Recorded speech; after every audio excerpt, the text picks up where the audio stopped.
ఆలో అనుపమ పరమేశ్వరన్ కాస్త negative shades ఉన్న పాత్ర చేసింది.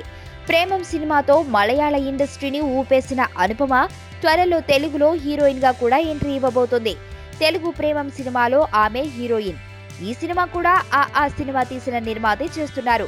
ఈలోపు అనుపమ డేట్స్ ఖాళీగా ఉండటంతో ఆలోకి అడిగారు త్రివిక్రమ్ శ్రీనివాస్. అనుపమ ఒప్పుకోవడం, షూటింగ్ జరగడం, సినిమా రిలీజ్ చకచకా జరిగిపోయాయి. రిలీజ్ తర్వాత అందరూ హ్యాపీ, సక్సెస్ మీట్ కూడా పెట్టారు. కానీ ఆ ఒక్కరు మాత్రం హ్యాపీగా లేరు సరికదా, హర్ట్ అయ్యారట.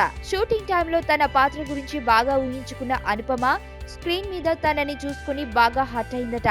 తనపై తీసిన చాలా సీన్లు ఇప్పుడు సినిమాలో లేవట. దీంతో తన సీన్లు ఎందుకు తీసేశారని నేరుగా త్రివిక్రమ్నే అడిగేసిందట అనుపమ. త్రివిక్రమ్ అనుపమకు చెప్పిన కథకు సినిమాలో అనుపమ రోల్ కి చాలా తేడా ఉందట. అంతేకాదు అనుపమకి రావు రమేష్ కి మధ్య తీసిన ఓ సీన్ సినిమాలో డిలీట్ అవడంపై కూడా ఈ కుట్టి కోపంగా ఉందంటున్నారు. ఆమె బాధ అంత తీరిగ్గా విని నెక్స్ట్ టైం నీకు తప్పకుండా న్యాయం చేస్తానని హామీ ఇచ్చాడట త్రివిక్రమ్.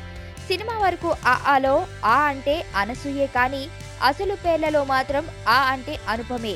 కానీ సినిమా అంతా అనసూయే కనిపించేసరికి అనుపమ అలగడంలో తప్పేం లేదు కదా.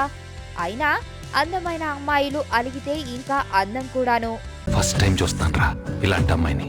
మనసుకు మనసు, జాలికి జాలి. ఏజ్కి ఏజ్.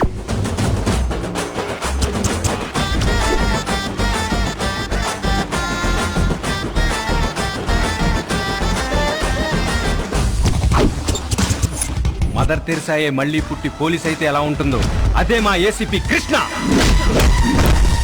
అయ్యో అయ్యో.